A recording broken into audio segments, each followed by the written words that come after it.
Well, I've said this several times that I may have found may have a new crown jewel in the collection.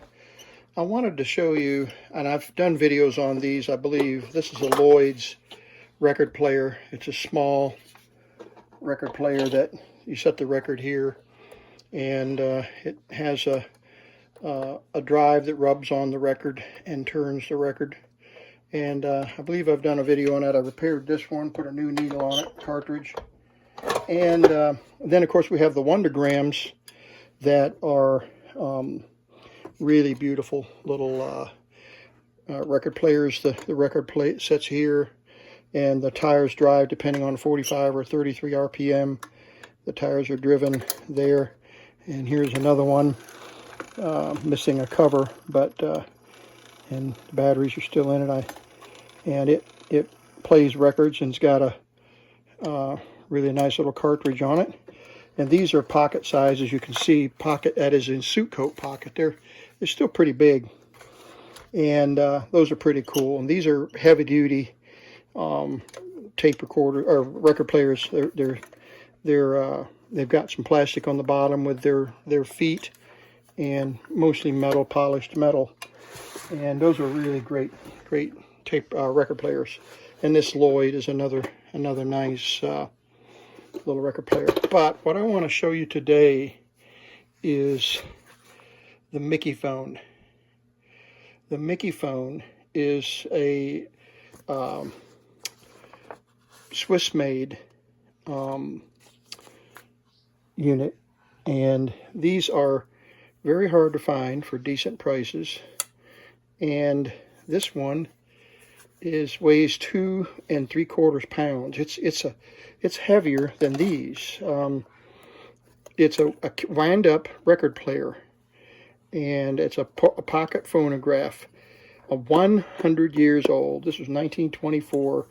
This is 100 years old, and it is a jewel. I've seen these online in a few places over the years, but never dreamed that I would own one. And so it plays 10-inch 78 RPM records, and this is the pocket record player. Comes with a plastic cover, which turns out to be the speaker,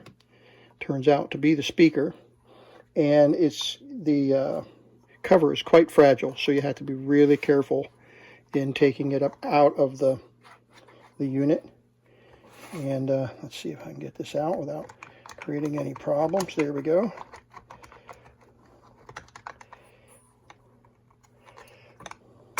There we go. So that becomes the speaker, and this snaps together and becomes part of the speaker. And it's very fragile, so it's hard to get together. What we did as a test a minute ago, is just to tape this closed so we don't crack. There's a tiny crack right here because of the way this is assembled. So I'm going to set that over there. We'll begin to take it apart. This is the platen, the roll where the record lays on. It's a felt and piece of metal, heavy metal. This is the needle inside here from a 78 RPM needle. And then it has the reproducer, called a reproducer, here. And there's a piece of some kind of a plasticized material. I don't know if they had plastic back in that day at that quality, but the needle fits right in there and sticks that direction, and then the needle rides on the record, and then this vibrates, and the record spins, and this sits on the record this direction, like that. Got it backwards. Yeah, that's right. That's right. And then this arm comes out, and then the record turns like this, and the needle rides on the record like that. And then this, you pull this off, this snaps into the speaker.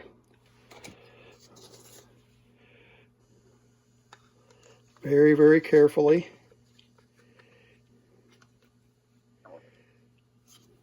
You can see how it snaps into the speaker, and I'm just going to turn it gently. I'm not going to turn it too far.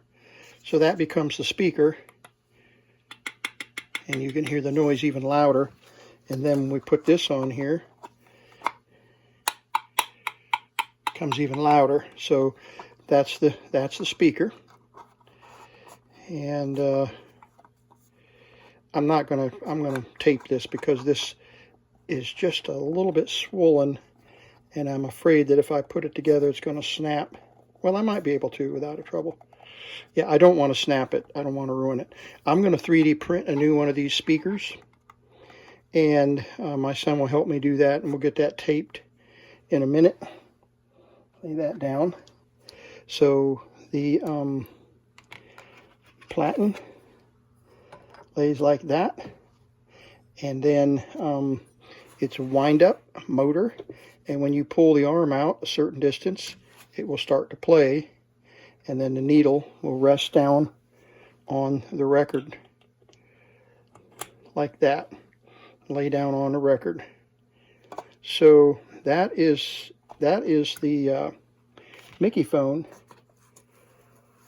VDAS system. There's the specs on it, and it winds up about 30 to 40 turns. And then this arm, I think I can illustrate it here. This arm, it's turned down, wind it up a little bit. So it runs at about 80 to 75 to 80 RPM. And then this adjusts the speed of the governor, so I can back it off and slow it way down. You see, there's off, there's really slow, and then I can make it run full speed, a little faster than 78 RPM. And you'll notice the governor spinning right there, and then I can slow it down. See how the governor shuts down, the weights move in and out. So there's running nice and slow, or almost not at all. There you go. And then I can move it all the way up and make it run real fast. So that's the way it works. Now what I need to do, and I'm going to do this on a separate video, it will demonstrate it with a record after we do a teardown. So we're going to take it apart. There's 3 or 4 screws here that come up, that 1, 2, 3, 4, I guess. Lift this mechanism off. We'll oil everything, clean and oil everything so that it runs. Oh, this little pin, after you put the record there, put the record on, and then this holds the record in place right here like that. Keeps the 10-inch 78 RPM record in place. So there you have it, the Mikiphone 1924. Can you believe it?